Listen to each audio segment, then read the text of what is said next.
welcome sa my channel mga ka-chicken, no? Ito ngayon, dahil medyo dumarami na yung mga manok natin, gagawin natin, maghahanda na tayo ng mga pagkainan nila. Katulad yan, no? Ito. Yan. Meron na silang pagkainan.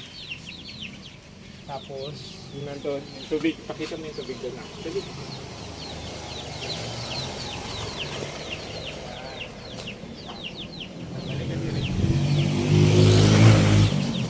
Yun, ang tubig Yung iba, nila. natin. Ito naman, para sa malalaking manok.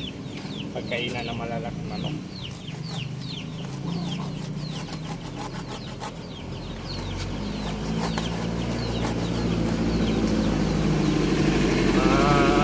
Chicken.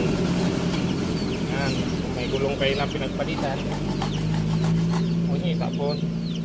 Inyo. Kaya ito, pwede natin ilagay dito yung pagkainan natin at pamatagalan na pagkainan ng manok. So yan, no? Welcome to my channel. Salamat.